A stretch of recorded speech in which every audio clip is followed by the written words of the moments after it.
जय हिंद दोस्तों। मध्य प्रदेश के उपचुनाव बहुत ही महत्वपूर्ण बन चुके हैं।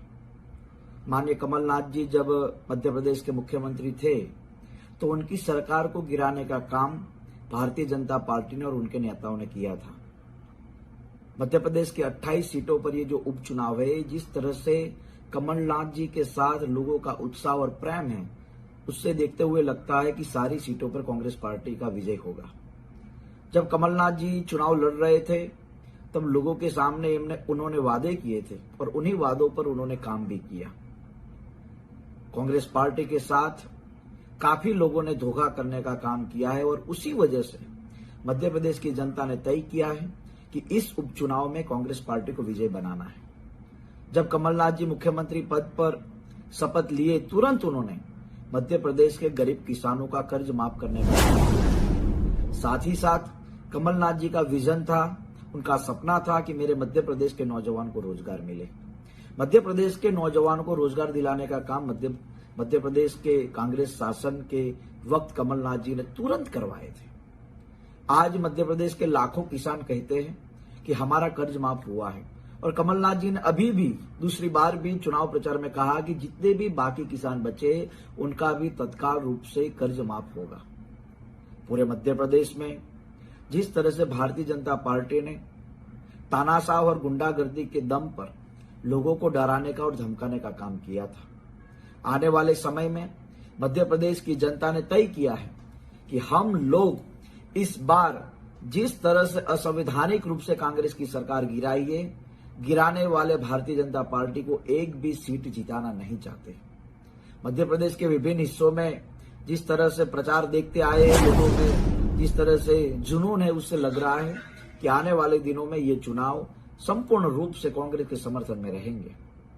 मध्य प्रदेश के अंदर कमलनाथ जी के पूरे मंत्रिमंडल ने जिस तरह से एक एक व्यक्ति की हितों में बात की, एक एक व्यक्ति के अधिकार के लिए लड़े हैं। जो गरीब परिवार थे, खासतौर पर आदिवासी इलाकों में, जो उन परिवारों को जो जमीन अलॉट नहीं हो रही थी, वो जमीन अलॉट कराने का काम भी कमलनाथ जी के शासन में हुआ है। कमलनाथ जी का विजन था कि मेरे मध्य प्रदेश का नौजवान दूसरे प्रदेश में काम करने नहीं जाएगा। कमलनाथ जी का विजन था, सपना था कि मेरे मध्य प्रदेश का नौजवान मध्य प्रदेश के शासन में और मध्य प्रदेश की कंपनियों में काम करेगा। जहां कंपनी नहीं है वहां कंपनियां लगाने का काम होगा और मध्य प्रदेश का एक भी नौजवान अपने परिवार को छोड़कर दूसरे प्रदेश में नहीं जाएगा। जब किसानों को फसल के सही दाम नहीं मिल रहे थे तब मुख्यमंत्री के तौर पर कमलनाथ जी ने मध्य प्रदेश के जितने भी अधिकारी थे, जितने भी शासक वर्ग के लोग थे, उनको कहा था कि मेरे प्रदेश में एक भी किसान भूखा नहीं रहना चाहिए, एक भी किसान दुखी नहीं होना चाहिए और एक भी किसान कर्ज के कारण आत्महत्या नहीं करना चाहिए। ये कमलनाथ जी का विजन है। अगर आपको लगता है कि कमलनाथ जी के शासन में क्या होगा तो आप एक बार छिंदवाड़ा देख लीजिए।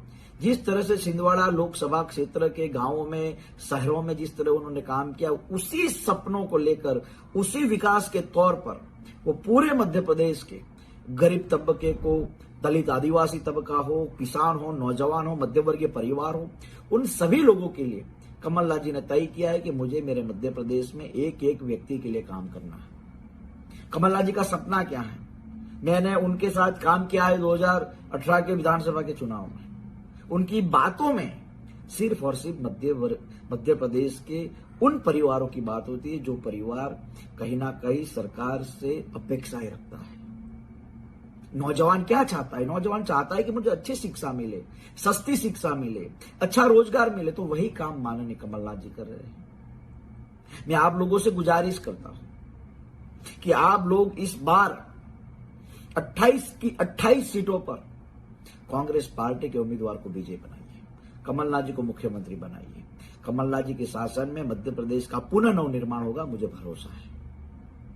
आज पूरे मध्य प्रदेश को जिस तरह से मां नर्मदा नदी में रेत खनन माफिया अपनी मनमानी से मां नर्मदा की छाती छल्ली करने का काम किया था, कमलनाथ जी आए, उन्होंने रुकवाया, मां नर्मदा को बचाने का काम किया। तो मुझे लगता है कि उनसे बड़ा पूरे मध्य प्रदेश में मध्य प्रदेश का हितैषी कोई नहीं है। भारतीय जनता पार्टी क्या कर रही है? सिर्फ और सिर्फ लोगों को डराने का काम। मैं आप लोगों को से पूछना चाहता हूं कि नरेंद्र मोदी जी ने कहा था कि हम हर साल 2 करोड़ रोजगार देंगे, क्या आपको रोजगार मिला है? मैं आपसे पूछना चाहता हूं, नरेंद्र मोदी ने 20,000 करोड़ रुपए की आत्मनिर्भर योजना जो लॉकडाउन और कोरोना के वक्त लागू की थी, क्या उसमें से एक भी रुपया आपको मिला है? मैंने कई नौजवानों किसानों के वीडियो देखे मध्य प्रदेश में, उन्होंने कहा कि हाँ, कमलनाथ जी के शासन में हमारा कर्ज माफ भी हुआ है और हमारे लोगों को कई के रोजगार भी मिल रहा है। गुंडागर्दी खत्म हो रही है मध्य प्रदेश से, वो सिर्फ और सिर्फ कांग्रेस के शासन में, कमलनाथ जी के शासन में।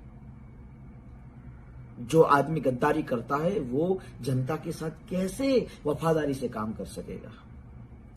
15 साल के बाद मध्य प्रदेश की जनता ने कांग्रेस को शासन दिया था। 15 साल के बाद मध्य प्रदेश की जनता ने बीजेपी से छुटकारा पाके कांग्रेस का दामन थामा था, लेकिन भारतीय जनता पार्टी के कुछ लोगों ने मध्य प्रदेश के मतदाताओं का अपमान करने का काम किया है, मध्य प्रदेश के मतदाताओं के वोट को बेचने का काम किया है। ये काम भारतीय जनता पार्टी ने किया है, शिवराज सिंह चौहान ने किया है और ज्योतिरादित्य सिंधिया ने किया है। मैं तो हाथ जोड़कर आप लोगों को विनती करता हूं, हम लोग भारतीय जनता पार्टी के शासन में रहते, हमें मालूम है किस तरह से उनकी गुंडागर्दी है। मुझे मध्य प्रदेश में चुनाव के लिए आना है, लेकिन मुझे जानबूझकर नहीं आने दे रहे, मुझे हाईकोर्ट से परमिशन नहीं दे रहे।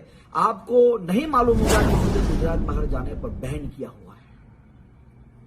मैं इस वीडियो के माध्यम से पूरे मध्य प्रदेश के उन नौजवानों को, किसानों को, उन परिवारों से कहना चाहता हूं कि भारतीय जनता पार्टी के तानाशाही शासन के खिलाफ अब वोट कीजिए, कांग्रेस के सभी उम्मीदवार को जिताइए और फिर से कमलनाथ जी को मुख्यमंत्री बनाइए। जिन लोगों के मन में संकोच है कि कैसा विकास होगा मध्य प्रदेश में, मैं उन लोगों से कहना चाहता हूं, छिंदवाड़ा जाइए, एक दिन बिगाड़िए और वहां का जाकर विकास देखिए।